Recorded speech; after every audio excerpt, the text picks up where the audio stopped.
Bueno, buenas noches a todos. Mucho gusto y mi nombre es Jairo Romero. Yo soy la persona que les va a dictar esta charla y hago parte pues, del equipo de Una Felizmente, que es la empresa que está detrás de estos talleres. Entonces, el tema que vamos a abordar hoy, quisiera que también hiciéramos un poquito más interactiva esta sesión. Primera invitación, digamos inicialmente y al final, si pueden activar la cámara para saludarlos. Y para, digamos, que me cuenten quiénes de ustedes o están emprendiendo o tienen pensado o ya tienen montada una empresa o un proyecto, algo que están andando. Esto no solamente aplica para proyectos digamos, de empleo, sino también, digamos, por ahí alguna vez vi un libro y aplica para cuando uno mismo tiene inconvenientes o se le presentan tropiezos en su día a día. Entonces voy a compartirles la pantalla y damos inicio a la sesión.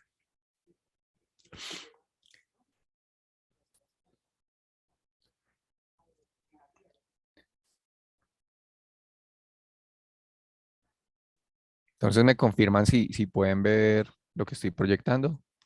Cualquier cosa, duda o alguna observación me la hacen saber por el chat o me levantan la mano, me informan por acá. Entonces nadie se animó. Se ¿Quién se ve. anima? Muchas gracias, Mara.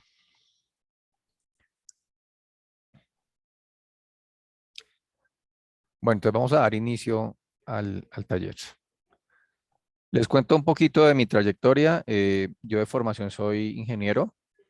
Soy egresado de la Universidad de los Andes en pregrado en Ingeniería Eléctrica y posgrado en Ingeniería Industrial. Mi trayectoria estuve vinculado casi unos 13 años con empresas de telecomunicaciones. Trabajé principalmente en áreas comerciales, en vicepresidencias comerciales y áreas de negocio, específicamente producto, pricing y también gestión de clientes, digamos, segmento de clientes. Y hace unos años, a raíz precisamente de esas ganas de actualizarme respecto a lo que estaba pasando en el entorno, hice una especialización que me vino a cambiar como todo lo que yo venía haciendo. Y fue una especialización en comercio electrónico que dentro de los ítems dentro de digamos que esos nuevos saberes que incursionaba, estaba todo el tema de metodologías ágiles y el boom del emprendimiento digital. Entonces, a raíz de eso, empecé a meterme mucho más en temas de metodologías como design thinking, el mismo diseño centrado en usuario, desarrollo de clientes y Lean Startup. Entonces, los últimos años, más o menos de 5 años para acá, estaba muy metido en temas de emprendimiento. Inicialmente desde una universidad, monté y gestioné un proceso de acompañamiento de emprendedores en la Universidad Central, casi que con el patrocinio del Mintic, de apps.co. Y después trabajé con el equipo de apps.co, que es la entidad bandera en Colombia que está encargada de acompañamiento a emprendedores digitales.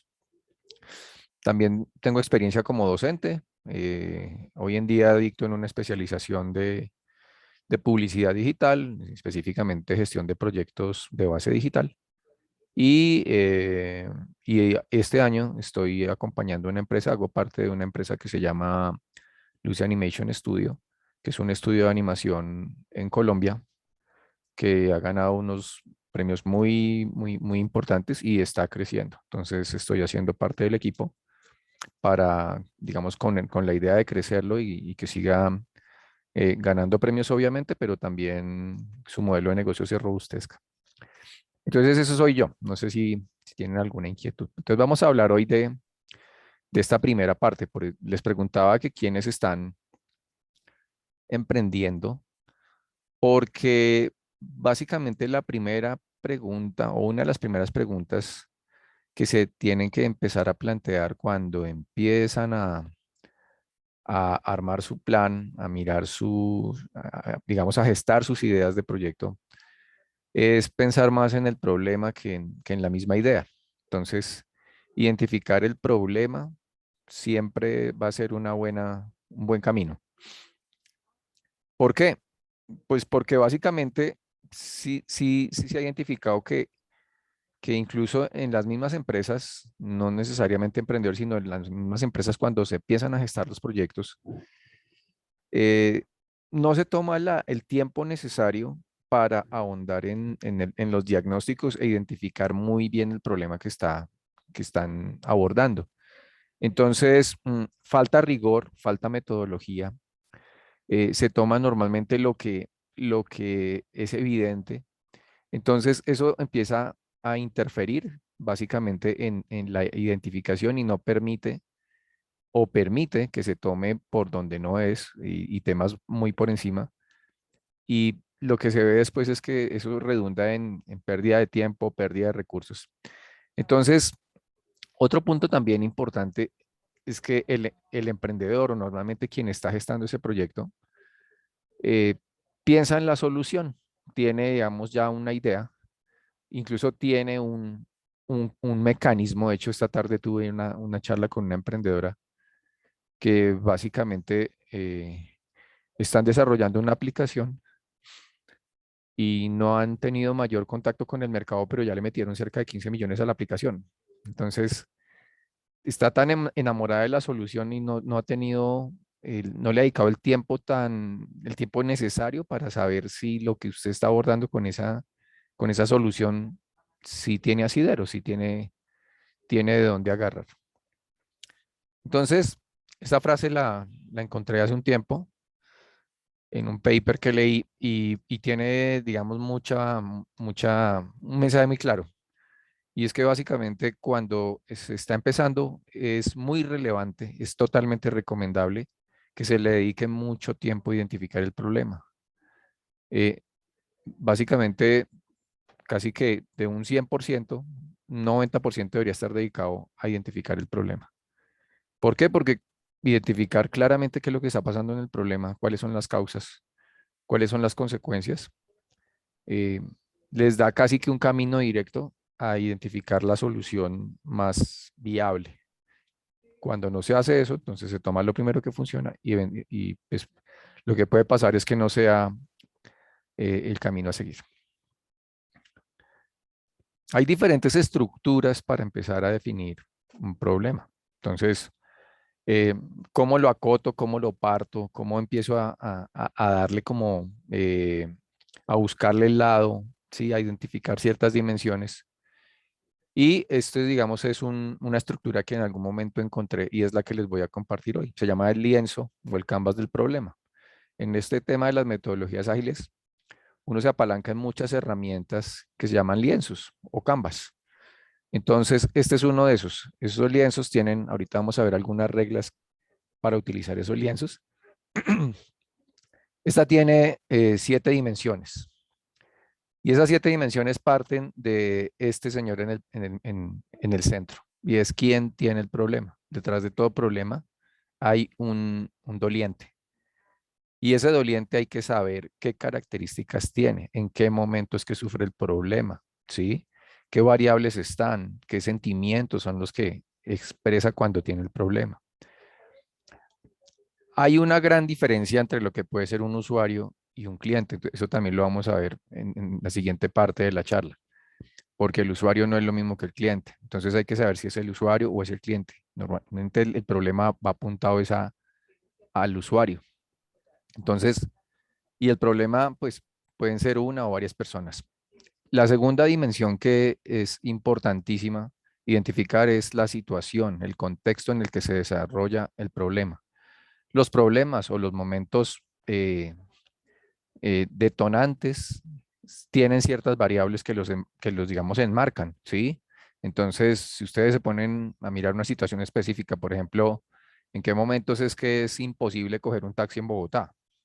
¿Sí? Entonces hay ciertos momentos, ciertas variables que empiezan a sumarse y hacen que eso sea caótico. Entonces, un aguacero que sea cerca de una hora pico, que eventualmente ese día, no sé, haya un partido de la Selección Colombia, que sea 8 de diciembre. Hay muchas variables que están ahí alrededor de eso. Entonces, todo eso se suma y empieza a generar ese detonante. Entonces, ¿cuál es esa situación? ¿Sí? Esa situación particular tiene unas variables, incluso unos actores que es necesario identificarlos. El tercer ítem es los síntomas del problema, la raíz del problema. Normalmente lo que pasa es que como no se está haciendo ese ejercicio de ahondar, se toma lo primero que se encuentra. Y entonces, generalmente son los síntomas del problema, lo que se ve. Pero usted no puede hacer nada atacando sobre los síntomas. Si quiere ver cambios, tiene que atacar sobre la raíz, sobre la que está originando el problema. Entonces hay que hacer ejercicio de diferenciar entre cuál es el problema, qué es lo que lo origina y también cuáles son las consecuencias de no hacerle, digamos, de esa gestión. Eh, la reacción general, la reacción emocional que ocasiona el problema. Detrás de los problemas hay dos tipos de impacto. Un impacto que es el impacto emocional, ¿sí? Angustia, inseguridad, estrés, eh, eh, digamos, rabia, ¿sí? Indignación. ¿Cuál de esas emociones son las que aparecen?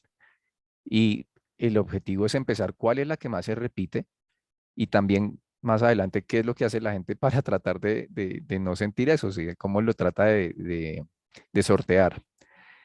Y la otra es el impacto medible, ¿sí? Una cosa es la reacción emocional y otra cosa es la cuantificación del problema.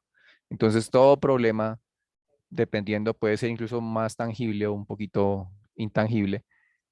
Hay unas métricas que le puede llegar a poner. Por ejemplo, si está hablando de que está perdiendo plata. Ah, bueno, ¿cuánta plata está perdiendo? Y si puede llevar esa cifra a lo que es, por ejemplo, por hora, al día, al mes, y con eso tiene unas dimensiones más claras del problema. Está perdiendo tiempo. ¿Cuánto tiempo? Está afectando su salud. ¿Cuáles son esas métricas que eventualmente puede usted poner para darle esa dimensión al problema? El sexto son que las soluciones que el cliente, si hay un dolor intenso y genera mucho impacto emocional y fuera de eso los números o las métricas del problema son interesantes, digamos que también entonces el cliente debe estar haciendo algo para tratar de sortearlo. Una solución de él, una solución hechiza, o le está comprando a un proveedor que evidentemente no es el mejor, pero algo está ofreciendo y está aliviando en parte el problema. Entonces hay que tener en cuenta cuáles son esas soluciones o esas improvisaciones de las cuales está echando mano el cliente para mejorar su situación. Y por último, son las falencias de esas soluciones. Entonces, si hay una serie de opciones que el cliente está identificando, pues, cuáles son esos pros y cuáles son los contras para empezar a identificar por dónde puedo yo meterme. Entonces, ese es como el lienzo. El lienzo se los voy a compartir. Es un archivo Excel, es una plantilla y tiene más o menos esta estructura. Está partido en estas dimensiones. Cada una de las 7 dimensiones pues está ahí.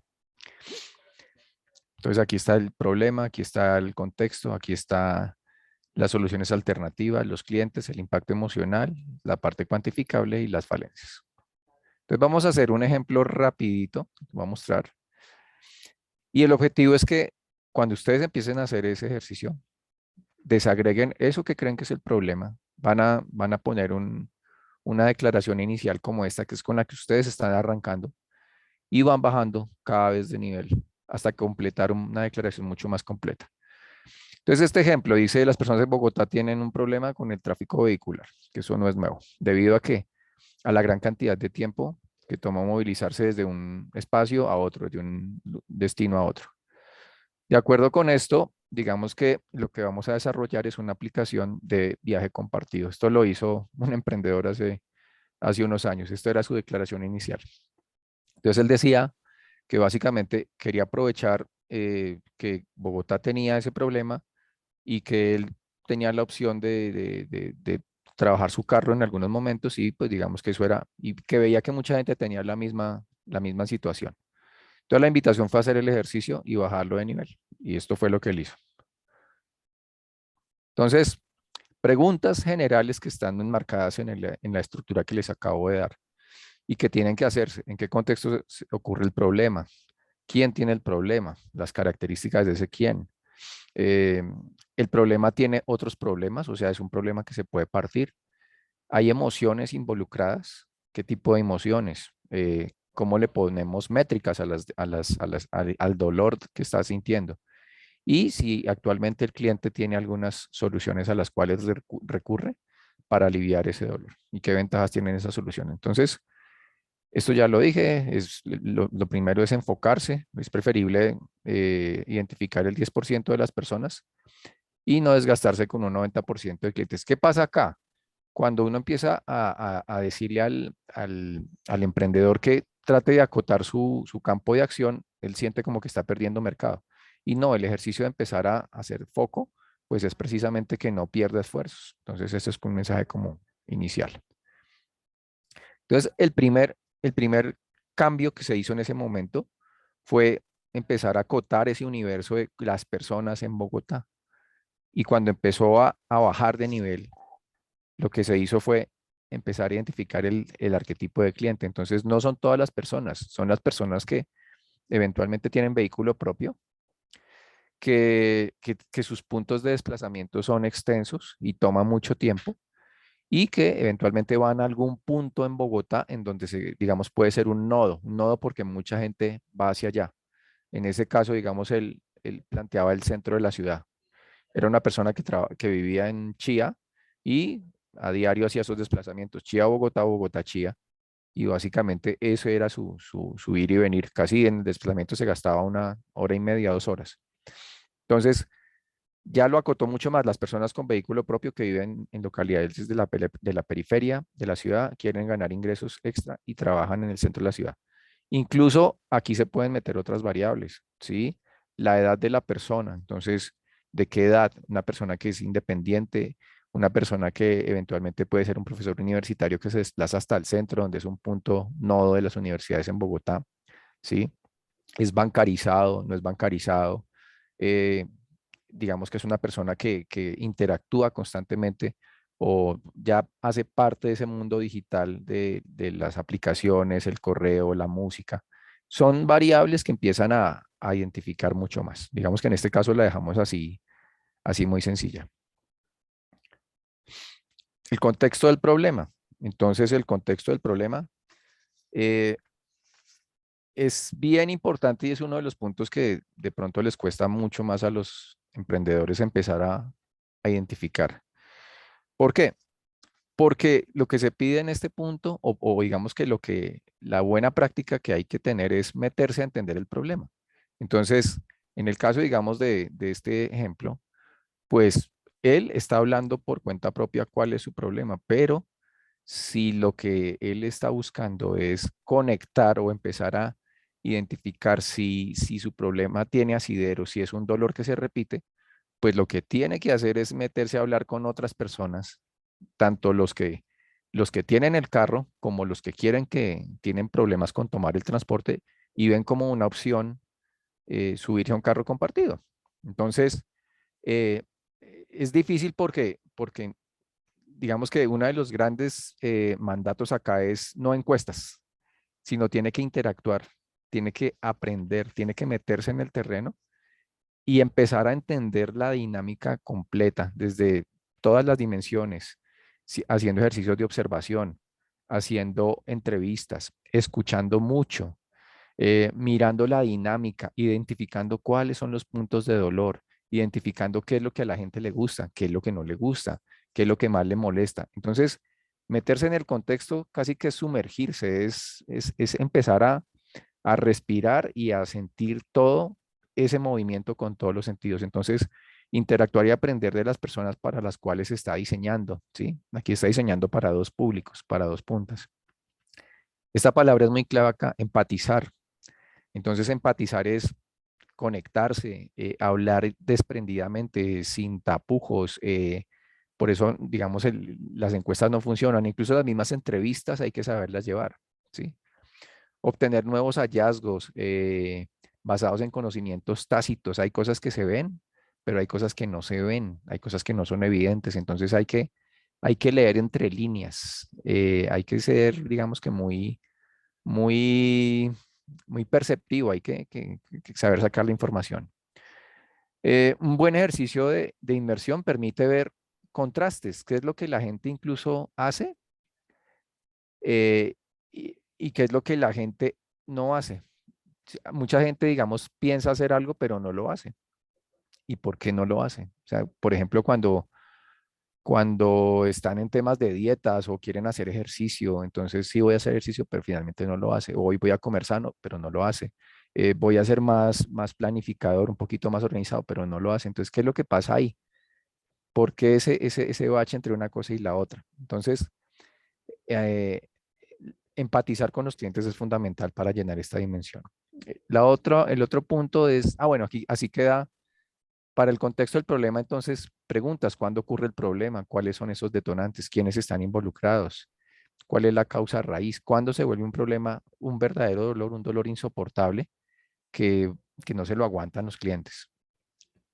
En este caso, entonces ya no es todos los días, sino el contexto todos los días, digamos que no es en general, pero ya le da un poco de variables que empiezan a acotar el problema. Entonces, los trancones son días laborales, básicamente, durante horas pico, entonces 8 a 6 8 de la mañana, más o menos a 9, incluso antes 7 a 9, y lo mismo al final del día, ¿sí? Y que cada trayecto toma al menos una hora y media, empieza a darle dimensiones a ese contexto. Incluso ciertas vías en Bogotá, ciertos trayectos, ¿sí? Determinados días, los lunes son un poquito más complicados, incluso los mismos viernes son complicados. Entonces, ese contexto lo vamos marcando y vamos dándole más características. Los síntomas del problema. Entonces, este es un ejemplo gráfico muy claro de lo que normalmente ocurre cuando se empieza a definir un problema. Normalmente se le echa mano a esto y por debajo lo que no se ve es una gran dimensión y es la parte que debería uno centrarse. Entonces, aquí hay que ser muy recursivo, porque si uno se queda con esto, pues básicamente no va a llegar a nada. Y empezar a ahondar y bajar en esa definición. ¿Cómo lo puede hacer? Hay diferentes maneras de aproximarse a eso. Hay una que se llama análisis causa-raíz, ¿sí? Y ahí hay diferentes métodos con los cuales uno puede empezar a hacer eso. Entonces, ¿qué herramientas o qué métodos se pueden utilizar para esto? Esta es una que es muy conocida. El año pasado que estaba dando unas conferencias, encontré a alguien que, digamos, me decía, nosotros la utilizamos mucho y era una persona que trabajaba en un área de riesgos profesionales y se llama Los 5 porqués. Y básicamente a lo que va es a que pregunten muchas veces como los niños pequeños, ¿por qué, por qué, por qué? Entonces, ¿cómo es la mecánica o cómo es que se sugiere que se utilice? Usted tiene un enunciado con el que arranca. Este ejemplo es real, ocurrió en Amazon, en uno de sus espacios. En uno de sus espacios tenían unas bandas transportadoras, eran como unas bodegas, y estaban presentando una gran cantidad de un tiempo para acá, se estaban presentando una cantidad de accidentes en ese espacio. ¿Qué estaba pasando? Lesiones con la banda transportadora. Entonces empezaron a hacer ese ejercicio varias veces de tomar la situación problema y hacerle el ejercicio de bajar con muchas veces la pregunta ¿por qué? Y arrancaron con un esto. Entonces, digamos, el problema en este caso fue que la planta de producción se estaba presentando un incremento en los accidentes de las personas que visitaban. Y tuvieron un caso que fue el de este ejemplo. Una persona se lesionó la mano con la banda transportadora. Y arranca la pregunta, ¿por qué la persona se lastimó su mano o su dedo pulgar? Y está la respuesta, porque la mano le quedó atrapada en la banda transportadora. Después de que se hace esto, lo que se sugiere es que convierta esa respuesta en una pregunta, ¿sí? ¿Por qué se lastimó la mano? ¿Por qué quedó la mano atrapada en la banda transportadora? Porque la persona estaba intentando agarrar su mochila, su maleta, que estaba avanzando en la banda transportadora. Pero ¿por qué esta persona básicamente estaba haciendo eso? ¿Por qué estaba tratando de tomar su maleta? Porque pues él la dejó ahí desprevenido y no tuvo la precaución, la máquina estaba apagada y de un momento a otro se encendió. Pero ¿por qué esta persona tenía que dejar la maleta ahí? O sea, ¿quién le dijo? ¿Qué pasó ahí? Porque básicamente la maleta estaba pesada, llevaba un portátil y otras cosas más. La banda estaba apagada y le pareció sencillo dejarla ahí y no prefirió dejarla sobre la banda que en el piso. Esta situación se repitió, digamos que empezaron a hacer el ejercicio y empezaron a identificar qué era lo que estaba pasando, qué era lo que estaba ocasionando que la gente dejara la maleta ahí. Y después de hacer muchas veces el ejercicio, lo que identificaron fue que no había un espacio en donde la gente que visitaba la planta o esa bodega pudiera dejar su maleta o sus elementos guardados. Entonces, con eso, pues, se llevaban esos elementos a ese espacio y de pronto los dejaban y ahí era donde estaban los detonantes. Solución, ¿cómo fue?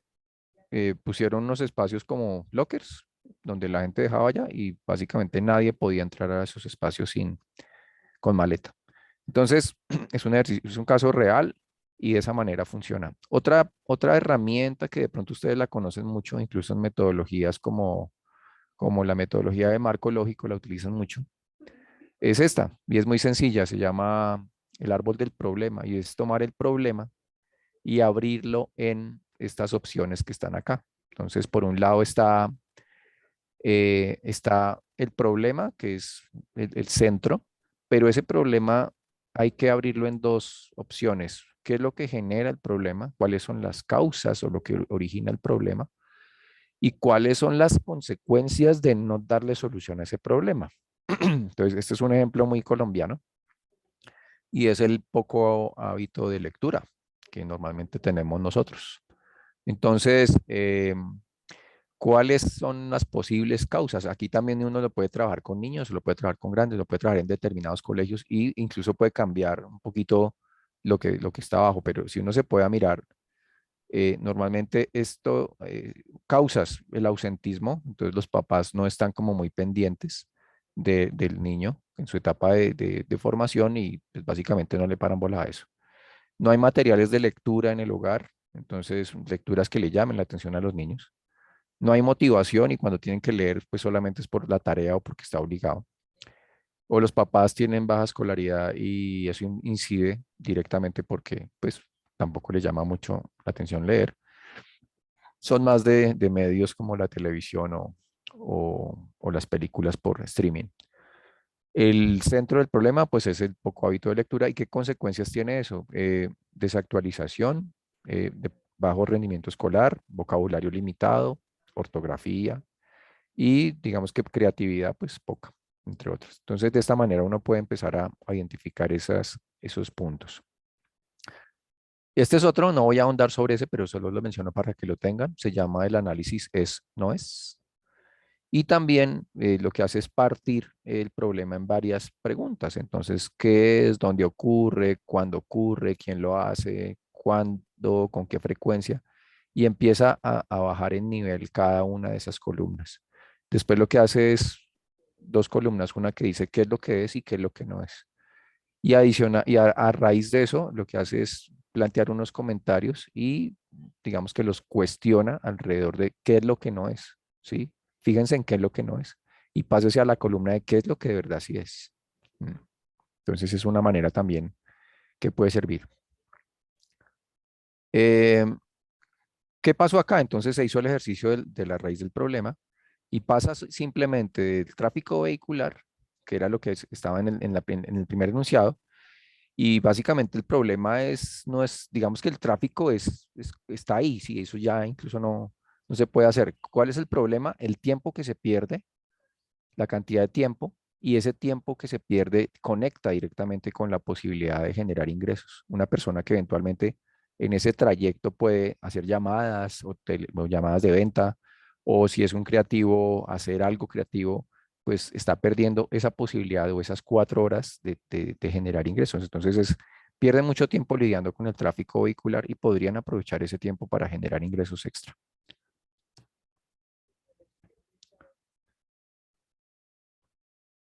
Esta es la parte que también es bien difícil porque normalmente no se le para bolas y es empezar a identificar el impacto emocional. Detrás de todo dolor, todo molestia, hay un impacto emocional y normalmente no es tan evidente.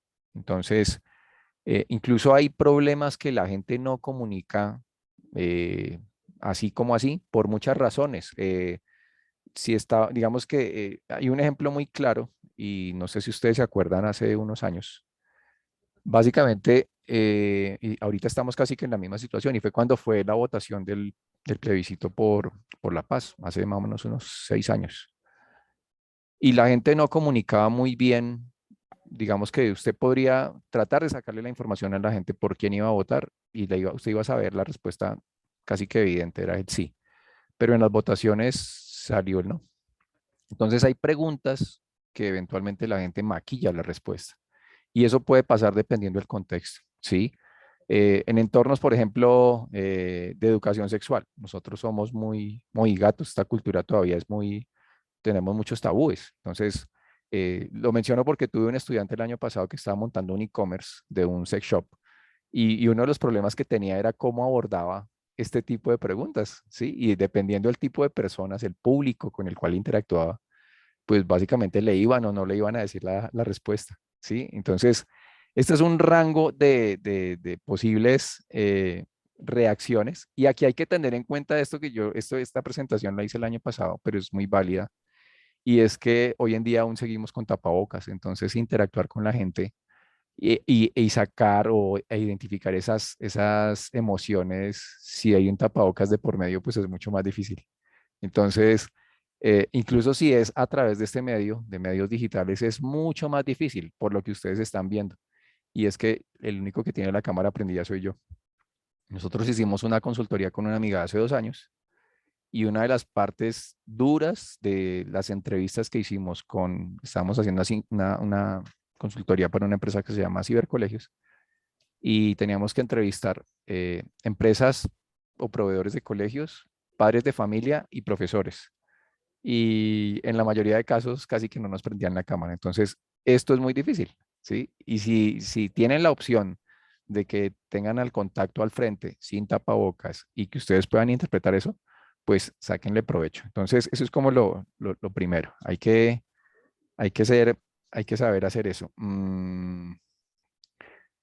Hoy en día compramos, digamos que cada vez se escucha más que nosotros compramos, no compramos productos o servicios, compramos experiencias, ¿sí? Entonces, en eso es muy importante empezar a identificar las emociones, porque puede que usted tenga el producto muy bien, pero lo que envuelve el producto puede que no, y ahí es donde eventualmente están esas emociones que no dejan que ese centro, que es su producto, funcione bien. Ejemplo clarísimo, cuando ustedes están en negocios de comida. Hace unos días estaba hablando con mi cuñado, que es ingeniero químico, y básicamente el negocio de la comida, ojalá, si es ojalá con entrega, delivery, pues una parte es la comida, que es muy importante. Pero el negocio de la comida es básicamente tiene un componente grueso de logística. Si la logística falla, puede que usted esté vendiendo la mejor hamburguesa de este mundo. Pero si le llega fría, derramada, desbaratada, o le cobran mal, o le llegó 20 minutos tarde, básicamente perdió el año. Entonces, y ahí es donde están esas emociones, ¿sí? Mm, para captar las emociones, pues básicamente ahí es que estar cerca del cliente. Si uno no está cerca del cliente, pues no hay cómo, digamos, captar eso. Entonces, vuelve a tomar relevancia el meterse en el contexto, tenerlo muy cerca, saber preguntar, saber escuchar. Todo eso es bien, bien importante. Entonces, en este caso, pasamos de simplemente el trancón a mirar las emociones que hay en un trancón. ¿Sí? Si uno, dependiendo qué está perdiendo durante ese tiempo, qué está dejando de hacer. Entonces puede ser desespero, aburrimiento, estrés, el mismo miedo que siente uno a veces dependiendo de la zona del trancón, la depresión, entre otros. Entonces, es darle tintes y empezar a llevar esa situación que uno ve que parece un problema normal, digamos como muy plano, y empezar a conectarlo con esas emociones que aparecen. Eh, Ponerle números al problema, eso es otra parte bien importante. Una de las preguntas que normalmente se le hace al emprendedor es, bueno, y póngale números al problema.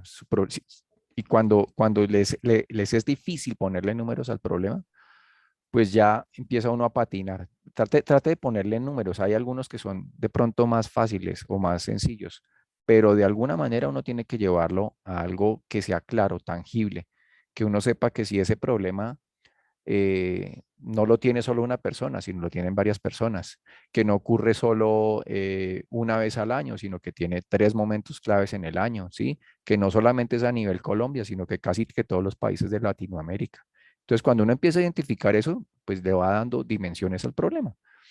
Entonces, uno puede ir desde los que son más claros, por ejemplo, si hablamos de dinero, entonces estamos hablando de dinero, o de bienes, o de tiempo, cuántas horas, pero también hay otras dimensiones que hay que empezar a ponerle tinte. Entonces, por ejemplo, si afectan su salud, ¿sí? ¿Cómo la está afectando? ¿De qué manera? ¿Hay alguna métrica? Si afecta su reputación, ¿sí? ¿Cómo uno puede darle eso? ¿Sí? Está dejando de tener seguidores, está perdiendo audiencia, está dejando de ser, digamos, ese referente que era. ¿Cómo empieza uno a ponerle métricas?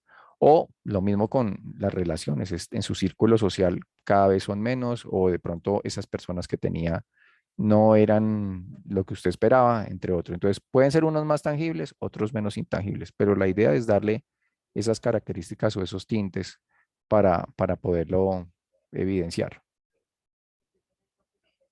Entonces, en este caso, pongámosle dolores, pongámosle métricas. Entonces, ¿cuándo ocurre eso? Todos los días, principalmente eh, entre semana. Esto se hizo antes del pico y placa que pusieron este año, entonces por eso se habla todos los días. Ahorita es más, duele más, porque aparte de eso, tiene que pagar, tiene o que tener dos carros o que pagar la posibilidad para movilizar el carro todos los días.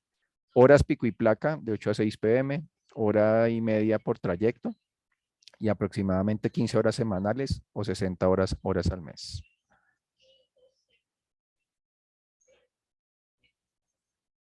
Y este es otro punto clave, el punto 6, las soluciones alternativas del problema. Si el problema es recurrente, duele mucho, no solamente lo tiene usted, eh, y pues digamos que sí hay que buscarle, ya la gente está haciendo algo deben estar haciendo, incluso por voluntad propia. Montaron su propio proyecto, no funciona, le están comprando un proveedor que eventualmente no es formal, pero de alguna manera trata de brindarle solución, aliviarle un poquito ese dolor. Entonces hay que empezar a identificar. Si no hay una frase y es, si no hay competencia, no hay mercado. Una de las preguntas que a veces con las corcha uno al emprendedor es, ¿con quién compite usted? No, no tengo competidor. Entonces acuérdense de esa frase, si no hay competidor o si no hay competencia, no hay mercado. Siempre hay alguien que esté tratando de hacer algo parecido o no parecido. Entonces hay que empezar a identificar los competidores directos. ¿Qué es un competidor directo? Es el que hace o comparte el mismo público eh, y satisface las mismas necesidades que tiene su producto o servicio.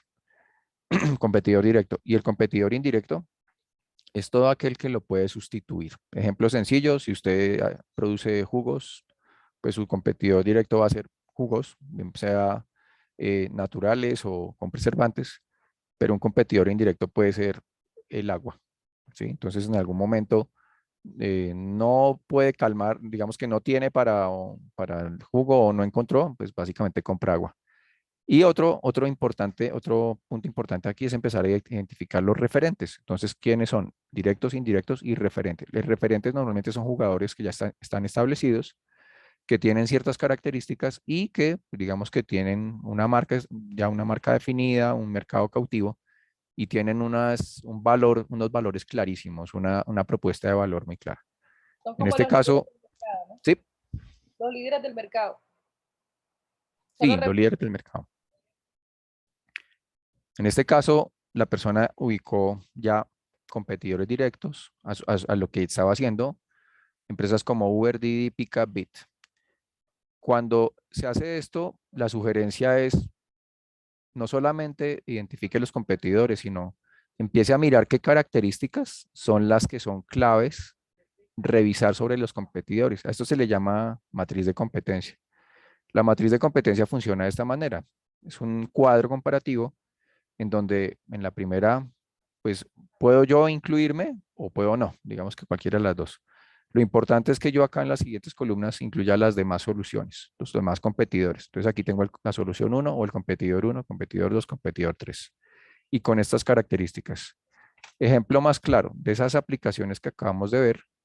Entonces, ¿qué dimensiones son importantes para esa persona que tiene el carro y quiere empezar a montar su aplicación de carro compartido?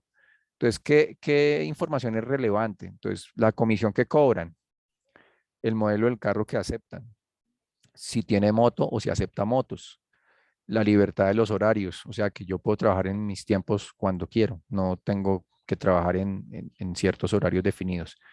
Y si tengo una cuota de reserva, algunos de esos variables, digamos que dependiendo lo que yo quiera, lo que vea como propuesta de valor, pues esto puede cambiar. En este caso, hice el ejercicio y aquí empieza uno a ver variantes. Para comisión, la mayoría están en el 15, pero hay algunos que cobran 25, 35% y BIT 25. Para modelos del carro, la mayoría están por encima de 2004, pero hay unos que ya se suben más. BIT pide más de 2007. Para motos, casi todos funcionan sin moto, excepto Pickup, que sí acepta motos. Todos tienen libertad de horario y en cuota de reserva, sí tienen aquí la cuota de reserva Didi y Uber. Y en el IVA, digamos que esto es, si tienen el IVA y los otros no. Entonces, eso es un ejercicio sencillo y les permite a mostrar los huecos. ¿Qué huecos ustedes están viendo o falencias que tienen los competidores? Eh, entonces, básicamente pasó digamos, de no tener casi nada del tiempo a decir, utilizar las plataformas actuales requiere que invierta cerca de media hora esperando un viaje que coincida con mi trayectoria. Ya van a ver a qué me refiero con esto. Entonces, después de que se termina todo esto, el ejercicio es llenar el lienzo. Entonces, del contexto, completamos esto, el problema se completó esto, cada uno se va completando. ¿Qué pasa después? Van a tener unos textos para cada ítem, que son los que están acá. Y lo que viene después es lo interesante y es cómo yo tomo todos esos elementos y empiezo a parafrasear o a justificar y tengo una declaración mucho más completa. Puede que sea un poquito extensa inicialmente, pero les va a brindar una serie de elementos que cuando arrancaron no eran tan claros. Entonces, por ejemplo, leámosla, dice en la ciudad de Bogotá, todos los días laborales, de lunes a viernes, durante las dos franjas de las horas pico, o sea, 8 a.m., 6 p.m., los vehículos se tardan en promedio hora y media por trayecto. Las personas en un rango de 25 a 40 años con ingresos menores o inferiores a 2 millones mes, que cuentan con vehículo propio, que viven en localidades periféricas de la ciudad y trabajan en Bogotá, gastan mucho tiempo en desplazamientos, lo que los hace sentir frustrados y aburridos, ya que son alrededor de 30 horas a la semana y este tiempo se podría aprovechar para generar ingresos extra. Actualmente ellos pueden registrarse en alguna de las plataformas activas y aceptar viajes cuando van o vienen del trabajo. Sin embargo, toma mucho tiempo, cerca de 30 minutos, mientras espera y confirma un viaje cuya ruta, o sea, cuya ruta coincida con la que él está pidiendo. Entonces, básicamente esto es un ejemplo sencillo de lo que podría hacer uno cuando arranca con esa declaración inicial y la va llevando a una declaración un poquito más robusta con esos 7 elementos que acabamos de ver. No sé si hasta aquí hay alguna inquietud para pasar a la siguiente parte. Entonces, recomendaciones. La primera, eh, no se casen con la solución. Eso normalmente pasa. No se enamoren de la solución. Por más apasionados que tengan, que se sientan con eso, por más identificados, por más cabeza que le hayan echado, busquen más el problema. Identifique el segmento de clientes para el cual es un problema. O sea, en un caso, lo que normalmente pasa es que generalizan, entonces todos, y se quedan a veces con variables muy por encima. Entonces, o el estrato, o la edad, o el género. Entonces, esas son las tres que siempre están ahí. pero hay que tener un poquito más de claridad en eso. Entonces, estratos sí, de pronto casi que no, porque los estratos disfrazan un poquito los comportamientos, pues puede servir un poquito más hoy en día a la generación, es una generación Z, es un millennial, que está estudiando. Un comportamiento es muy diferente de un estudiante de una carrera creativa, por ejemplo, un publicista, a alguien que puede estar formándose como ingeniero. Em, eh, Otro tipo de características es esto, qué tan digitales son, ¿sí? ¿Qué aplicaciones tiene? Eh, ¿Tiene tarjeta de crédito? ¿No tiene tarjeta de crédito? ¿Sabe inglés? ¿No sabe inglés? Eh, ¿Cuántas veces ha viajado al exterior y cuántas veces viaja por año al exterior? Eso también marca una diferencia tremenda. Entonces, todo eso les da como una dimensión más clara de la persona.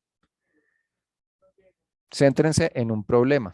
Puede que los problemas parezcan unas dimensiones muy grandes. Hay que empezar a partirlo para poder manejarlo. Y asegúrese que tienen muy claras las causas y las consecuencias. Y pues por último, la declaración que es a lo que va este ejercicio. Entonces, esto se los voy a dejar, si no, no alcanzamos a cubrir el otro tema. ¿Cómo es el ejercicio? Realiza una declaración inicial, la que usted crea. Vamos a trabajar sobre la plantilla se las paso.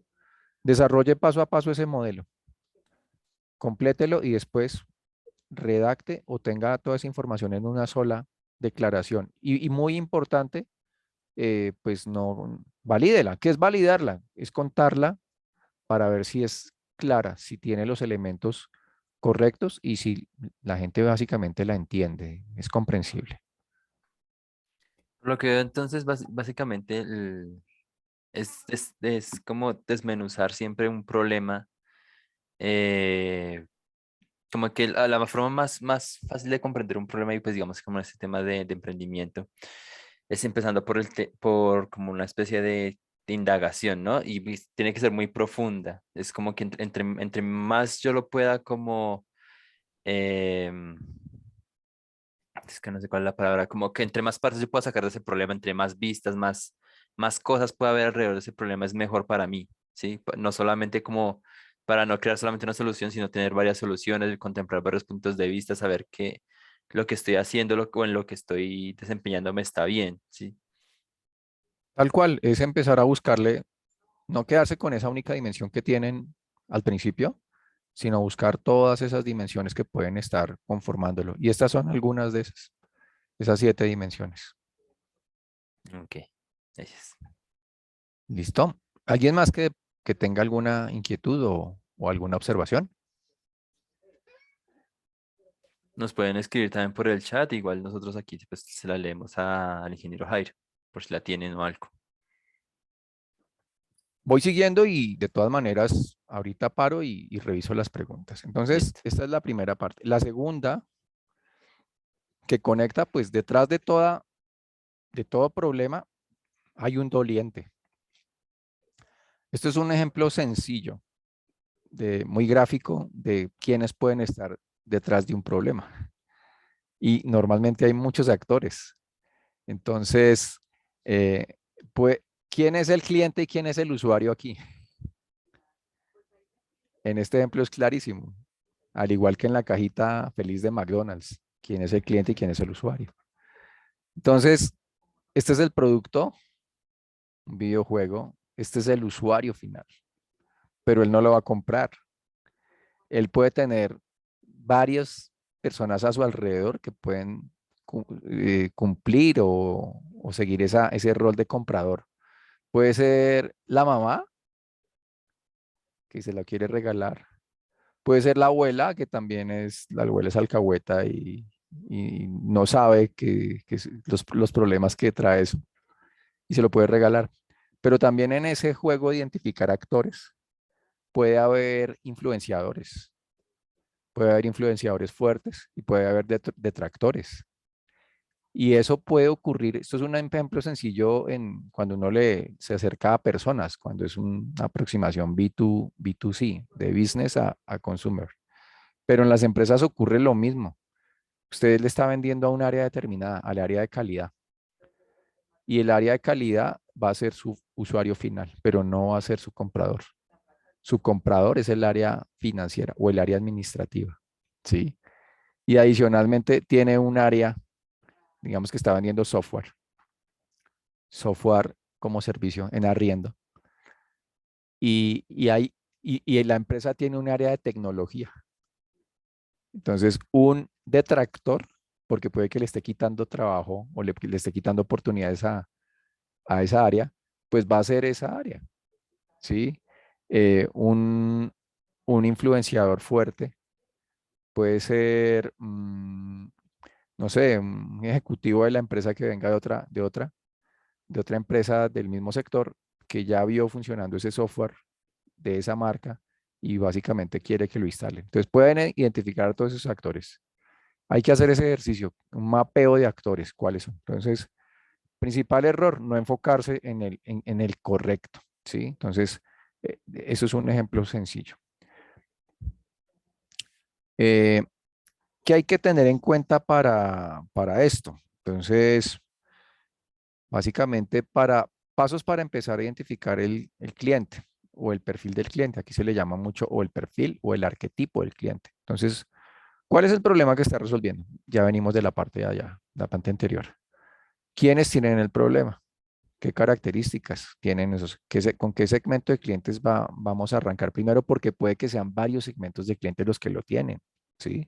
Si uno declara un problema, usted puede, un amigo, pues, estoy tomando un curso de marketing digital y él tiene claro para quién es para quién es este curso. Para marqueteros, para gente que trabaja en agencias de publicidad, para freelancers y también para áreas de mercadeo en entidades o para emprendedores. Tiene 5 públicos identificados, entonces, ¿con cuál segmento se la va a jugar primero? Construir su perfil de usuario final básicamente consiste en lo mismo. Usted no es solamente que se quede con el estrato, con la edad, con el sexo, sino que empiece a bajar de nivel. Entonces es muy importante empezar a captar esta información demográfica. ¿Qué más te sirve pagar los diarios? Uy, alguien tiene abierto el micrófono. Entonces, información demográfica, información psicográfica, qué soluciones actuales está utilizando y qué fuentes de información. Ahorita vamos a ver un poquito más al detalle eso. Información demográfica. Entonces, ¿a qué hace referencia la información demográfica? Se me van perdiendo aquí mis notas. Básicamente, información demográfica tiene que ver con clasificación en función de ciertos datos que son en este caso los demográficos. La información demográfica normalmente no es cualitativa. Ah, mentiras, es cuantitativa. ¿Cómo? Es decir, la puedo marcar sobre una escala. El género, el rango de edad, los ingresos, cuántos ingresos promedio tiene la persona o ese tipo de población, ubicarla geográficamente, entonces yo también puedo empezar a ubicarlo. Nivel de educación, entonces primaria, bachillerato, universidad, maestría, experiencia laboral, casado o no casado, qué religión, entre otros. Entonces uno puede empezar a darle características y tintes. No necesariamente tienen que estar estas, dependiendo de lo que ustedes estén trabajando, pues tienen que empezar a darle esos tintes. Entonces, si están trabajando digamos, un proyecto para la tercera edad, entonces, ¿qué características deberían ustedes empezar a tener en cuenta? Todas estas. ¿Y qué otras? Por ejemplo, ¿es pensionado o no es pensionado? Sí, esa es una que está acá. Casado o viudo o soltero. Entonces, otra característica. Eh, Así, ¿vive solo o vive acompañado? Características psicográficas. Entonces, tienen que ver con más estos ítems, comportamientos, preferencias y estilos de vida. Entonces, ¿qué lo motiva? ¿A qué le da prioridad? ¿Qué valora en su vida? ¿A qué es lo que más le teme? ¿Cuáles son esos principales valores por los que se rige? ¿Cuáles son esas metas u objetivos que persigue? Incluso si estamos hablando de un proyecto específico, por ejemplo, de educación para adultos mayores, educación virtual. Entonces, ¿qué es lo que usted persigue o por qué quiere estudiar o por qué está optando por tomar cursos virtuales o por qué se educa a esta edad? ¿Cuáles son sus objetivos o metas? ¿Qué es lo que lo frustra o qué lo alegra? ¿Qué hace en vacaciones? ¿Cómo mata el tiempo? ¿Qué hace en sus momentos libres? ¿A dónde hace mercado? Entonces, mucha de esta información no es tan clara y si ustedes se dan cuenta, una parte de esta puede que sea más fácil de obtener y uno hasta con bases de datos tipo DANE y eso la obtiene, pero ya esta requiere más cercanía, hacer unas aproximaciones, entrevistas o observación con esos grupos. Eh, esta es fuentes de solución. Bueno, este quiere decir, son las soluciones actuales. Es decir, con qué está solucionando esas necesidades hoy en día, que conecta mucho con con esa dimensión del canvas del problema y resuelve estas preguntas. ¿Qué productos está utilizando hoy en día? ¿Qué atributos o qué características tienen esos productos que está utilizando? ¿Por qué los compra? Facilidad, precio, empaque, entrega, entre otros. ¿Cómo escoge esos productos? ¿Sí? ¿Cómo lo escoge o cómo es el paso a paso cuando lo adquiere? ¿Se lo llevan a su casa? ¿Lo busca por prensa? ¿Lo busca en Google? ¿Es recomendado? Entonces, ¿cómo lo escoge? ¿Y cuánto está pagando? Incluso, miren que una de las preguntas a veces que falla mucho el emprendedor al principio es preguntar cuánto pagaría usted por una solución como esta. Y normalmente dan la opción y uno la pone la más barata. Una manera para empezar a saber cuánto pagarías, si hoy está pagando, pues cuánto está pagando. Entonces, si ustedes están, incluso para saber si tiene asidero, una persona que eventualmente tiene un proyecto de comida saludable, no sé, vegetales saludables, vegetales orgánicos, y quiere empezar a tantear su mercado, pues indague en esas familias, más allá de preguntar si me compraría y cuánto me pagaría, indague qué familias o qué hogares compran hoy en día y cuánto le invierten, o sea, cuánto de ese mercado que hizo en el mes fue destinado a productos muy parecidos a los que yo vendo, no necesariamente vegetales, pero puede ser eventualmente frutas, pueden ser yogures sin preservantes, pueden ser, no sé, otro tipo de leche, por ejemplo, de almendra, así, y empiezan a identificar esos comportamientos. Y por otro lado, fuentes de información. Muy importante es cómo o qué medios son los que utiliza para enterarse digamos, conectando con ese producto. Entonces, es comida saludable. ¿Qué medios de información o por dónde es que busca esa información?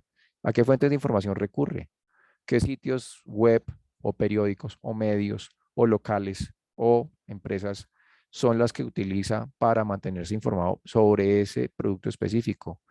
Si ve televisión, ¿qué canales? Si ve noticias, ¿qué emisoras? Si escucha podcast de un determinado tema, ¿qué tipos de podcast? Si va a eventos, ¿a qué tipo de eventos va? ¿Con qué frecuencia? ¿Paga o no paga? ¿Cuánto paga? Entre otros. Entonces ya con eso colman todas esas dimensiones.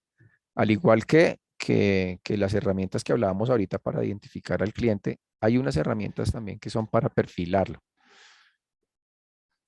Para identificar el problema, aquí también hay unas para perfilar al cliente. Entonces vamos a ver unas de esas que les van a servir. Esta es una que es muy conocida, se llama el Buyer Persona.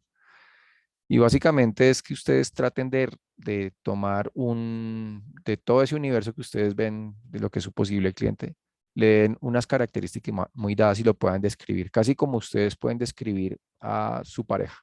Entonces, si ustedes tuvieran que describir a su pareja, ¿qué características de estas pondrían? Entonces, si usted tiene que hablar de las motivaciones, ¿qué motivaciones? Por ejemplo, en el caso de mi esposa, cuando uno habla de viajes, ya le da un contexto más específico.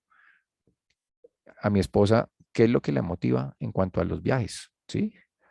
¿Qué personalidad tiene o es la que le caracteriza alrededor de ese tema? en términos de tecnología, qué tanta adopción tecnológica tiene en el momento que está empezando a buscar esos viajes, ¿sí? Entonces recurre a Internet, recurre a aplicaciones móviles, recurre a referencias. ¿A dónde recurre? ¿Qué objetivos son los que tiene? ¿Qué frustraciones son las que tiene? Y una breve biografía. ¿Por qué? Porque dependiendo, si ustedes hacen este ejercicio, pues lo que se busca es que este arquetipo, esta persona sea como ese icono, el que representa el universo de clientes que usted tiene. Si tiene diferentes tipos de clientes, entonces pues va a ser uno para cada para cada segmento de cliente. Y lo mismo, las características demográficas, qué ocupación tiene, el arquetipo, edad, entre otros. Esto es una manera sencilla de mostrarlo. Esta es otra manera que pueden empezar a mapear el cliente. Se llama el mapa de la jornada del cliente o de la jornada del cliente. Y se busca es que uno trate de mapearlo en esos momentos específicos. Entonces, este ejemplo es de un hotel que básicamente marca, identifica el antes, durante y después del cliente que va al hotel. Entonces, tiene varios momentos. El antes, reserva la habitación. Después llega al hotel, check-in de reserva, detalles del hotel, va hasta la habitación, cena en la habitación, reserva de última hora, entonces identificó esos momentos y la salida del hotel. Son 8 momentos. Y hace el ejercicio de empezar a mapear qué es lo que pasa desde varios puntos de vista. Desde los puntos de contacto que utiliza, entonces para los diferentes momentos, pues hay un punto de contacto que es el más regular, el normal. Y qué es lo que está pasando en esos momentos. Entonces, si ustedes se dan cuenta en la parte de abajo, mapea por encima de la línea, pues es lo que está funcionando bien, por debajo de la línea es lo que está funcionando mal. Genera dolor en el cliente. Entonces, en esta jornada se identificó que el cliente tiene 4 puntos de dolor. El de acá, cuando habla de detalles del hotel, él pregunta si hay habitación para fumadores, pero nada, no le dieron respuesta. Entonces, vean, generó molestia. En el siguiente, cuando llega a la habitación, dice, vaya, el hotel tiene gym. De saberlo, había traído todo mi ropa deportiva. Entonces, de nuevo, le molestó porque no le informaron que tenía gimnasio y básicamente como que perdió ese chance de aprovecharlo. Y por último, genera una reserva de última hora, ¿sí? De una noche extra. Dice, no recordaba que no me reservaron no recordaba que me reservaron sala de reunión, buena recepción, ¿tiene sala, lo sentimos? No, mañana está completo. Entonces, básicamente, esos puntos de dolor le generaron molestia al cliente. No es que a una sola persona le haya pasado, lo que pasa es que estos testimonios son de esa persona que entrevistaron y puede que el momento o la situación se esté repitiendo con diferentes verbatim, con diferentes argumentos. Entonces, lo que se busca ahí es mapear esos puntos de dolor en un proceso específico que tiene varias etapas y esas etapas pues ahí están claras. Esta es otra herramienta muy versátil que se llama los usuarios extremos. Y los usuarios extremos lo que hace básicamente es partir el universo en en tres grupos muy claros. El primero es el usuario promedio, ¿sí? Entonces, donde está el grueso de la población. Por eso la forma es una curva normal. Entonces, aquí está el grueso de la población. Pero a los lados están los extremos. Entonces, hablemos de alguien que come sano, ¿sí? Alimentación saludable, tendencias de alimentación saludable, digamos, en personas. En la mitad, pues está todo el promedio, que creemos que ciertas pautas de alimentación saludable, pues como que son las que son.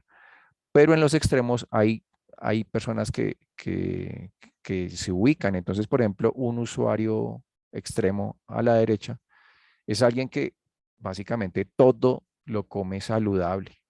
¿Sí? ¿Qué características tiene esa persona y por qué lo hace? Empieza uno a demarcar acá, ¿sí? ¿Qué come, cómo come, cuándo come, dónde compra, qué lo motiva, cuánto paga, ¿sí? ¿Qué edad tiene? Porque también empieza uno a mirar ese patrón de qué edad es la que repite, qué originó ese comportamiento, qué lo motiva, y empieza a caracterizarlo. Y por otro lado, pues encuentra los otros, los que nada que ver.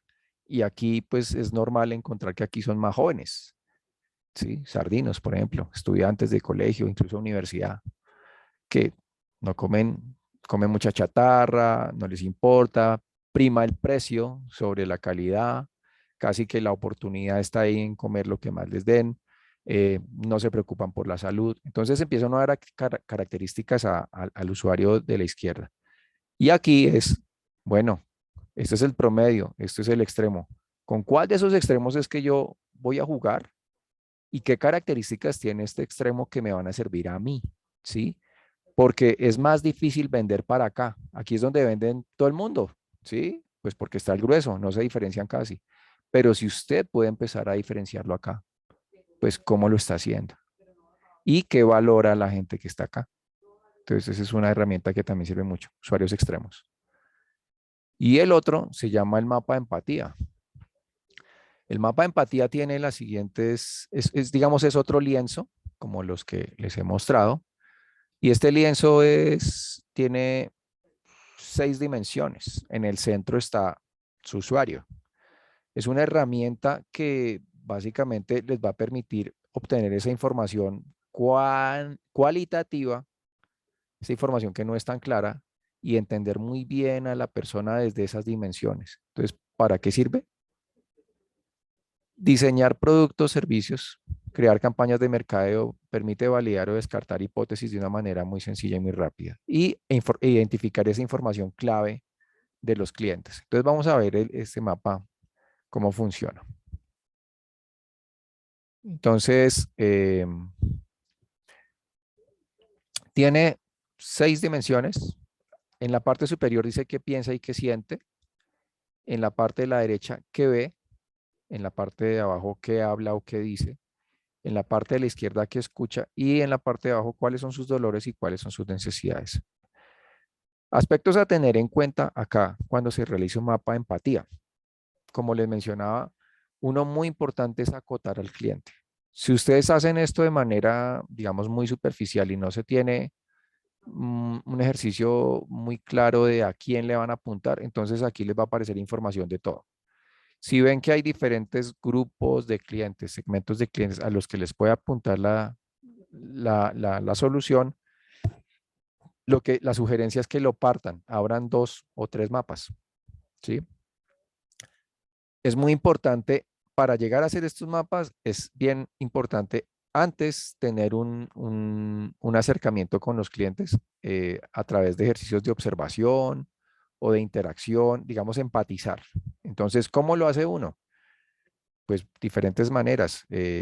Ahorita en el ejemplo que les cuente, uno puede aproximarse por observación, sencillamente ver cómo se comporta la gente. Entonces, volviendo al ejemplo de una persona que se alimenta saludable, ¿dónde compra? Entonces, digamos que compra en el mercado de buenos hábitos. Ah, bueno, ¿cómo compra?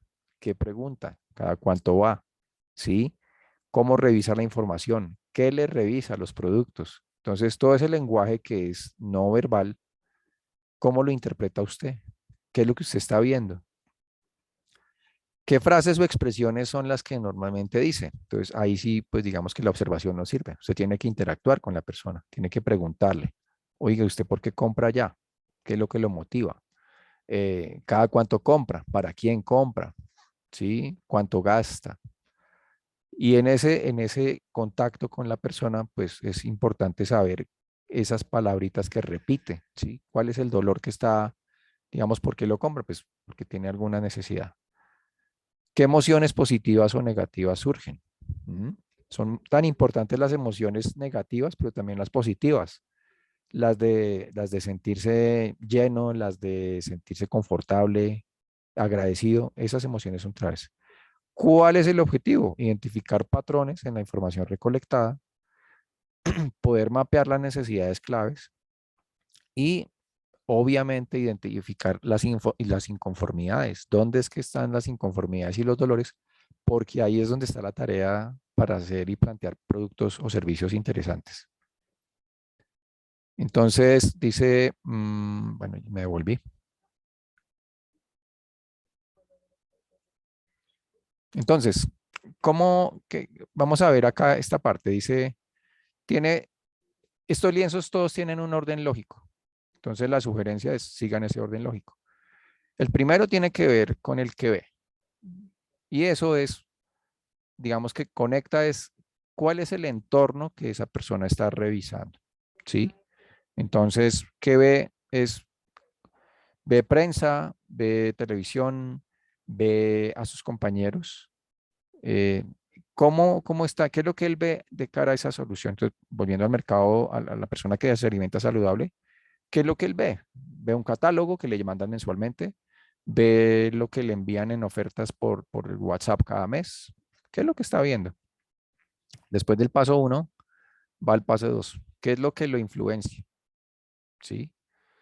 Eh, ¿Qué escucha? Entonces, lo que lo influencia, los mensajes que le llegan, ¿sí? Él escucha las recomendaciones que le dan, él escucha incluso de la mano con la alimentación saludable, resulta que él escucha podcasts de buenas prácticas o de, sí, de buenos alimentos, sigue, digamos, personas que dan sugerencias sobre eso, escucha ejemplos de otras personas, testimonios de otras personas. Entonces, todo eso apunta a lo que lo influencia. Después pasa a qué piensa y siente. Los sentimientos, tanto positivos como negativos, y frustraciones, si es que las hay, que obviamente puede que sí las haya. Entonces, en ese entorno, ¿qué sentimientos o frustraciones hay? O necesidades. O sea, es que estoy pasado de peso, no me he cuidado bien, eh, tengo que estar listo para la competencia, de pronto es un deportista, ¿sí? Eh, ¿Qué siente? Siento que estoy cumpliendo, siento que me falta mucho terreno, etcétera. ¿Qué hace y qué habla? Normal, porque es así, porque normalmente lo que habla la gente no es lo que hace. Hay un hueco ahí en la mitad. Entonces, va muy a la actitud, a cómo se comporta la gente. ¿Sí? Entonces, ¿qué es lo que hace? ¿Cómo lo hace? Es muy importante incluso saber si estamos hablando de alimentación saludable, cómo lo hacen. O sea, usted puede que vea que compra verduras, compra un poco de brócoli, pero ¿y cómo lo hace? ¿Cómo lo prepara? ¿Sigue algún paso específico? ¿Hay un ritual detrás de eso? ¿Qué es lo que hace? ¿Hace ensalada? ¿Qué es lo que hace? ¿Se la come crudo? Y lo mismo que habla, ¿no? Después viene cuáles son sus dolores, cuáles son esos miedos, frustraciones y obstáculos más grandes, todos los que están alrededor de eso, y cuáles son sus necesidades, cuál es esa situación ideal y cómo sería esa situación ideal si el problema se resuelve. Entonces vamos a ver, esto es como ya yendo más al detalle, no lo quiero leer ahí están las preguntas que como que irían conectadas con eso. Y les voy a contar, es un ejemplo que tuve hace unos años con un colegio. Entonces los contextualizo. Esto fue un proyecto que se hizo, fue un proyecto de grado que se hizo con unos estudiantes que primero iban candidatos a ingeniería electrónica.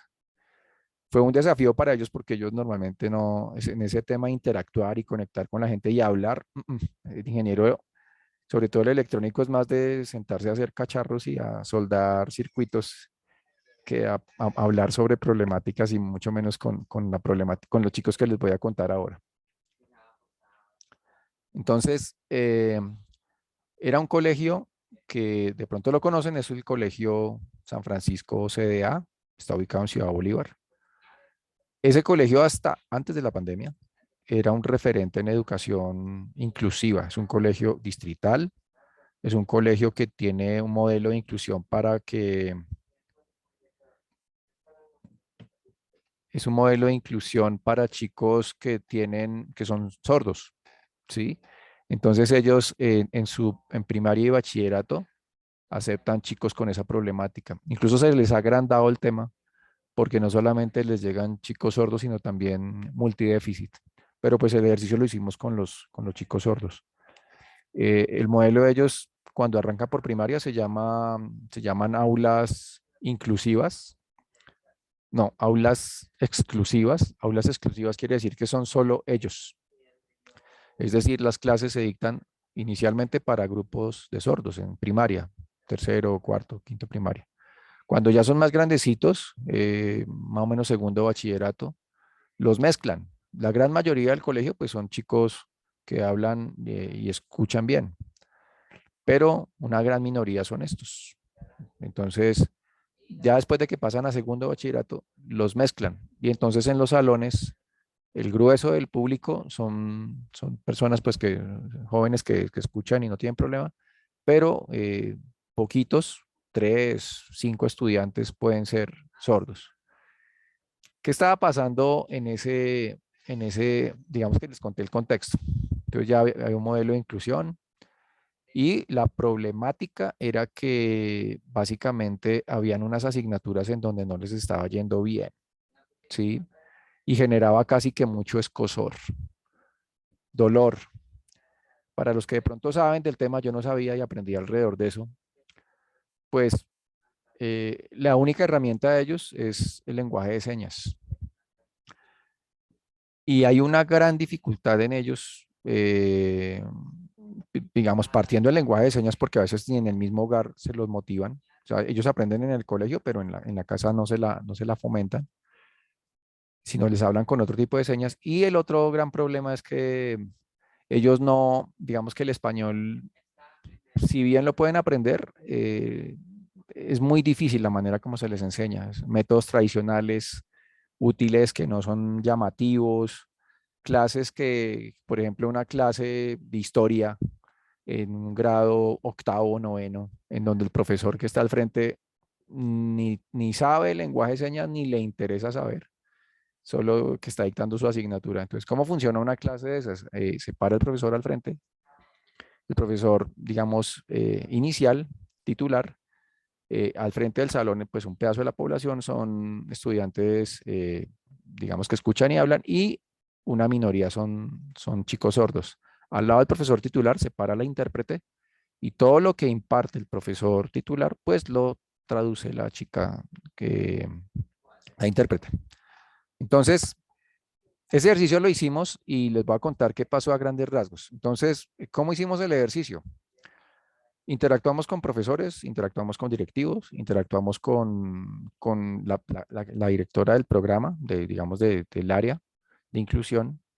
También se hizo el ejercicio con los estudiantes y esos fueron como las 5 personas. Y más o menos empezamos, el contexto era la clase, cómo es una clase y cómo es ese tema del colegio y qué barreras se encuentran, qué sienten alrededor de eso. Entonces ellos son el centro. Y empezamos a identificar esto. ¿Qué escucha? Ellos escuchan que para qué estudiar si no sirve para nada, que no les van a dar el trabajo, que es mejor el SENA, irse después de la universidad, del colegio al SENA que la universidad, que en las universidades como que hasta los discriminan. Es mejor salirse de estudiar y ponerse a trabajar. Las guías de las coordinadoras, que dicen, que escuchan que los profesores se las montan. Las tareas de recuperación que dejan los profesores son de leer, analizar, resumir, son difíciles. Otros puntos importantes, no se les entiende a algunos profesores. Acá en la parte de arriba, ¿qué piensa o siente? Dice, el proyecto de síntesis es difícil. Los libros son aburridos y planos, muchas palabras. Preguntan siempre cuándo es la recuperación, siempre están pensando en la habilitación. Aprender español es muy difícil, aprender a leer para un sordo es muy difícil. Es aburrido por no entender lo que pasa en clase. Que ven.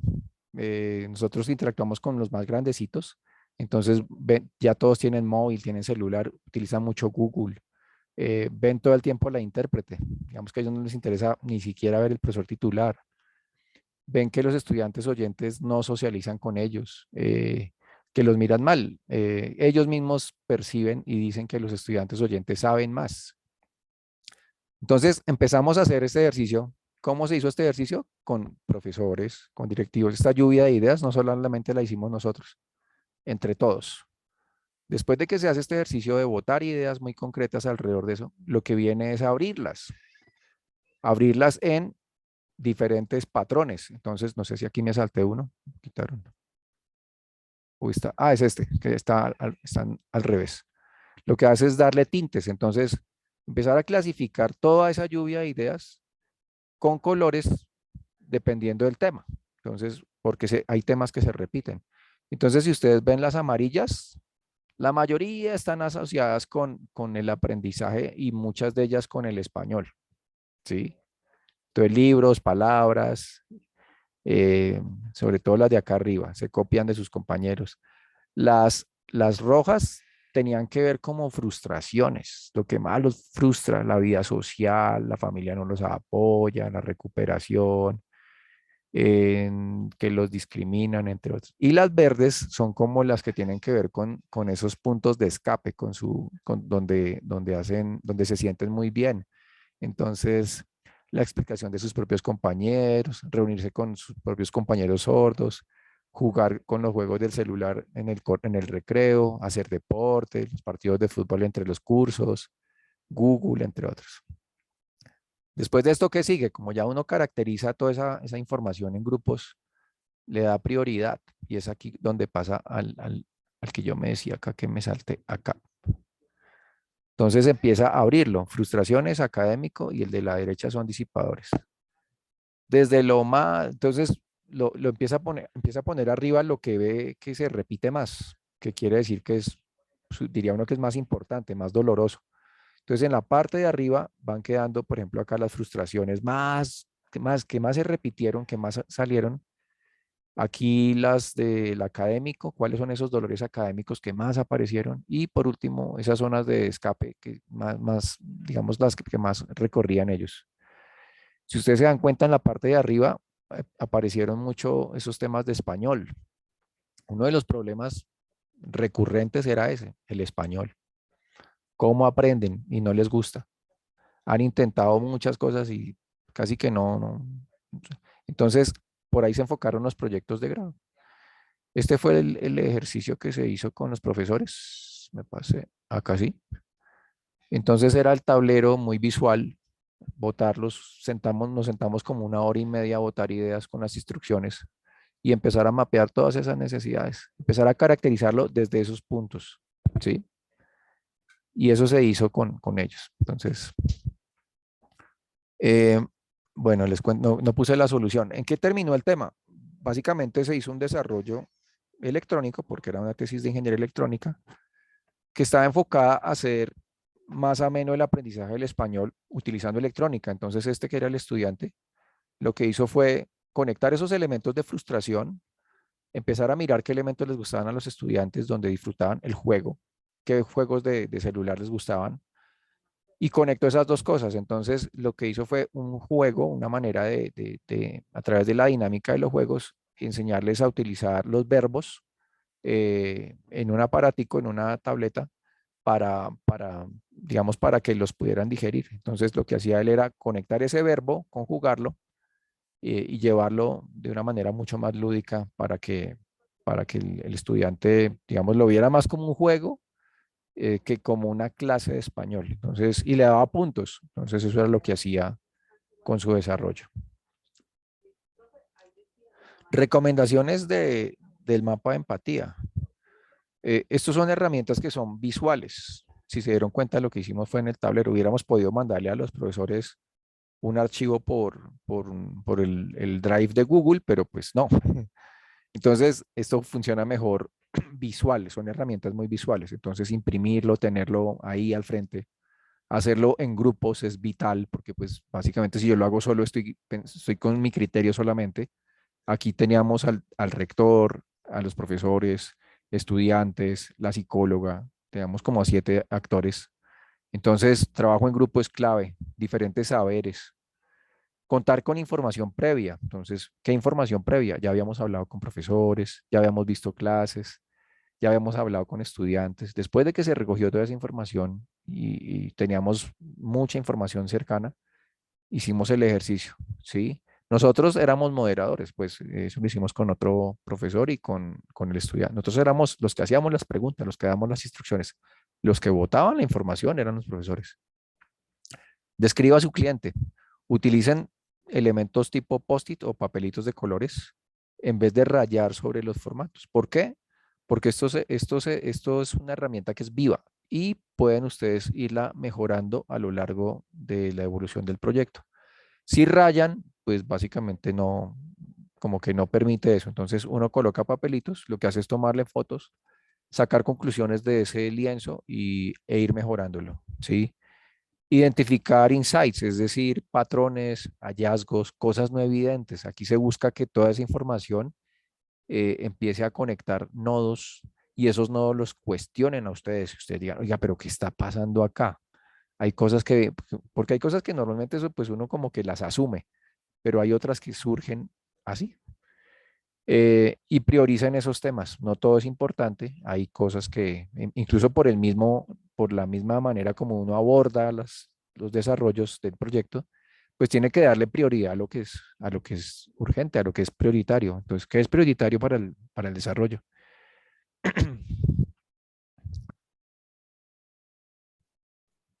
Yo, Ay, se es, me es, pasó acá. Aquí hay que ponerle cuidado en estos ejercicios, sobre todo antes, a las frases, a las expresiones recurrentes. Si ustedes se dieron cuenta, en el mapa había frases entre comillas. Esas son las que se repiten. El lenguaje verbal es muy importante. No verbal, todo aquello que se expresa a través de los comportamientos, del movimiento de los brazos, la mala cara, ¿sí? Las emociones positivas y negativas, los patrones en la detección de la información, cuáles son esas necesidades claves, urgentes, esos dolores que se están repitiendo y que uno conecta ahí, porque puede que lo encontró con una frase, pero también lo encontró no sé, con una imagen, con un gesto. Esos mapas no son solo para hacerlos con letras, uno puede hacer dibujos, puede hacer cuadros sinópticos, todos esos elementos sirven. Y muy importante cómo lidian con las soluciones actuales, cómo lidian con el problema y qué soluciones están tomando hoy en día. Y básicamente ese era como quería ahondar en ese lienzo porque es como uno de los más conocidos. No sé si ya lo conocían ustedes. no, yo, por ejemplo, no lo conocía. Y es muy interesante ver cómo, digamos, esa parte de cosas que uno no contempla, que uno cree que de pronto tiene como un panorama de un problema y ahora en verdad no lo tiene. Por ejemplo, ya hace poco, ya que tocaste el tema de los niños con discapacidad auditiva, eh, hace poco yo supe que, digamos, no solamente en el tema de señas y el lenguaje de señas, no solo hay un tipo definido, hay varios tipos de lenguajes de señas y eso también puede ser otro, digamos, otro obstáculo a la hora de enseñar o porque, digamos, y más si a ellos no se les motiva, ellos lo aprendieron por diferentes medios o diferentes partes y no tienen como una sola fuente, eso es otro inconveniente, ¿no? Pero es muy chévere ver cómo, digamos, uno puede atacar diferentes cosas que uno no ve a primera vista y más con la opinión de más personas, ¿no? De lo que hablabas del trabajo en equipo.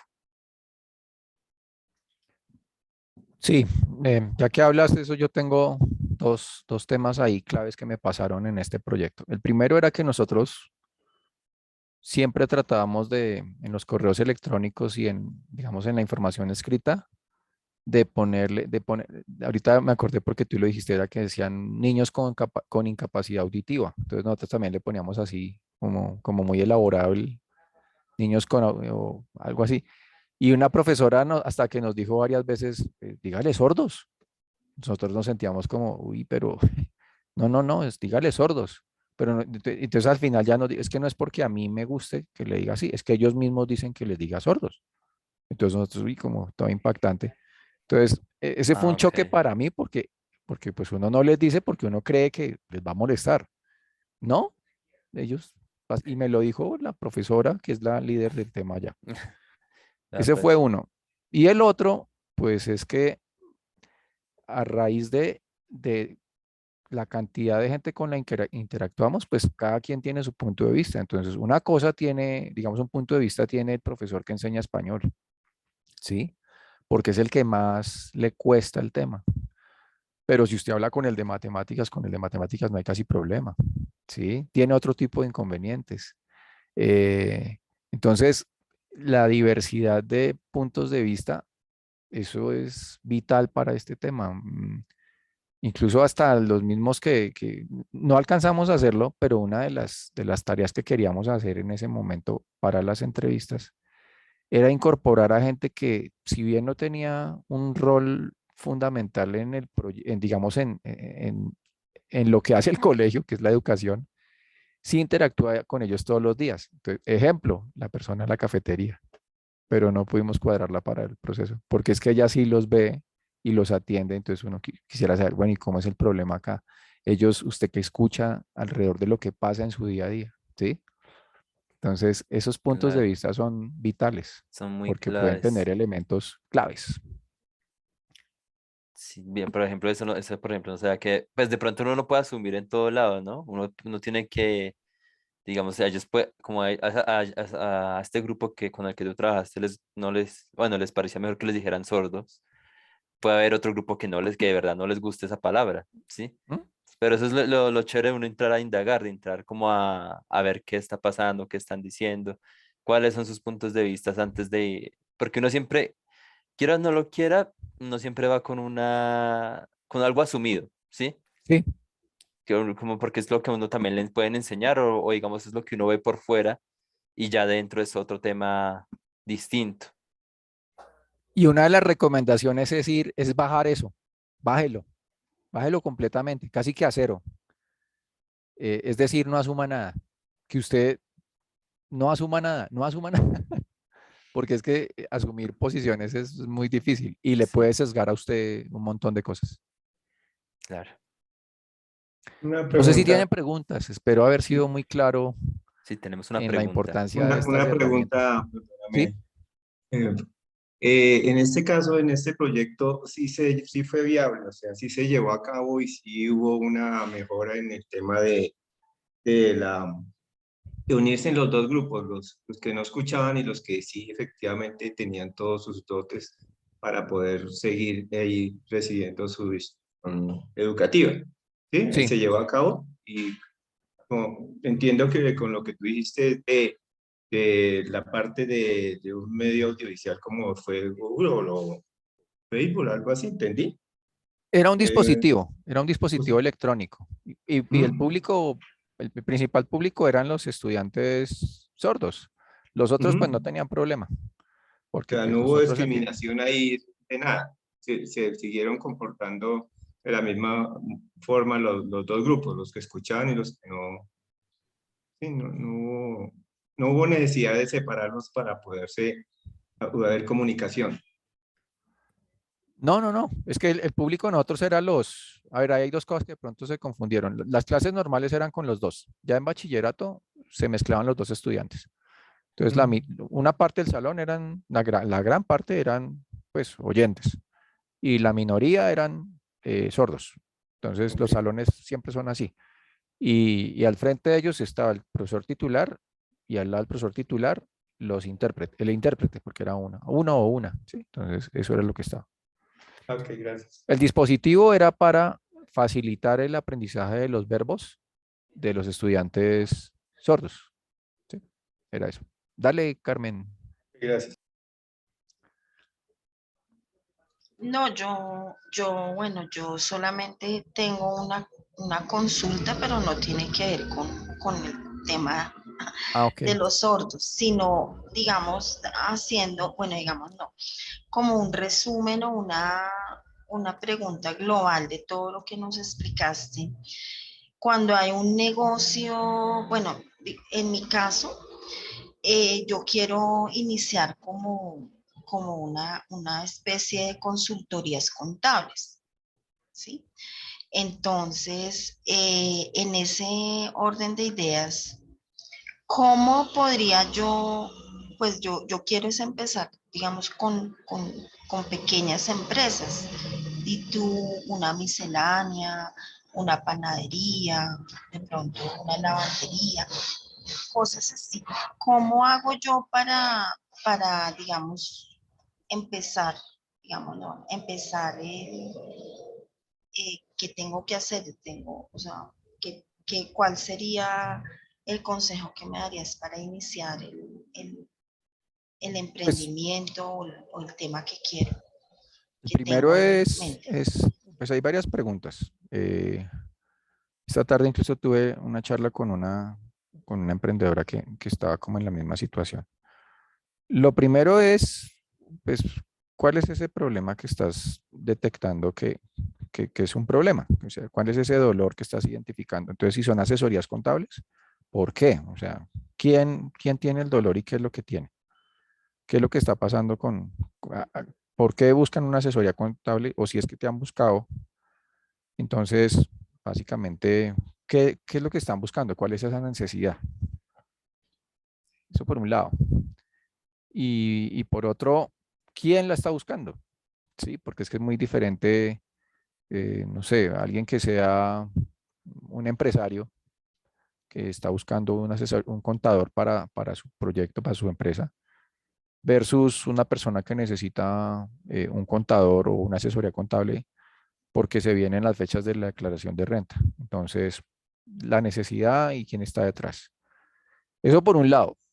Y lo otro es si tú te ves haciendo asesorías contables de aquí en adelante, porque es que parte de eso es que a veces los proyectos los plantean como una muy buena oportunidad, pero no se preguntan, oye, yo sí me veo haciendo eso, porque es que a veces es tan etéreo y como tan inalcanzable que no, pues la idea es que sí, que no lo dejen tirado al primer inconveniente. Entonces, eso es como la recomendación. No preguntarse uno mismo si, si le gusta, si se siente muy bien en ese tema. Eso es como la gran inquietud. No sé si te respondí. Sí, sí, señor. Sí, gracias.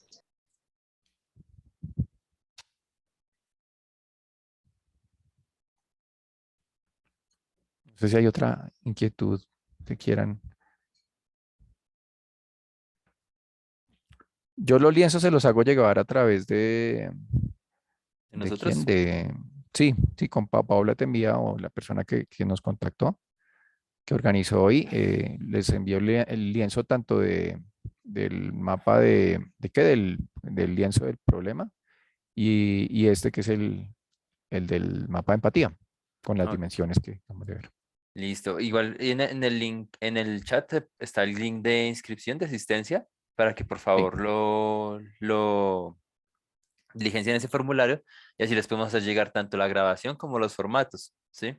Para que les puedan revisar, echar una pasada. Por ejemplo, Carmen puede hacer, digamos, sus lienzos, ya que está pensando en el tema de las consultorías contables, pues hacer sus lienzos ahí, que puedes darle como una mejor descripción de cada uno, de su idea de negocio. Vale.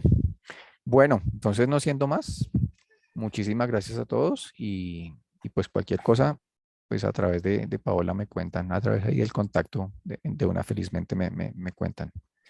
Muchas, gra- No, espero que haber sido haberle llenado las expectativas y pues que tengan buena noche.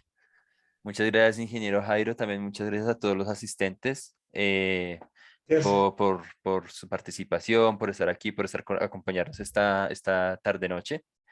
Y como les dije, pues les recomendamos que llenen el formulario de asistencia, el cual está en el chat, para que puedan obtener pues, toda la información. Este es material que la verdad es muy valioso para todo el tema de emprendimiento.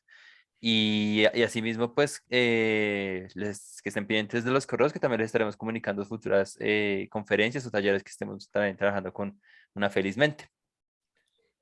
Bueno, entonces que tengan buena noche. Hasta Feliz luego. noche a Estén bien. todos, que estén muy bien. Gracias, muy amable, buenas noches.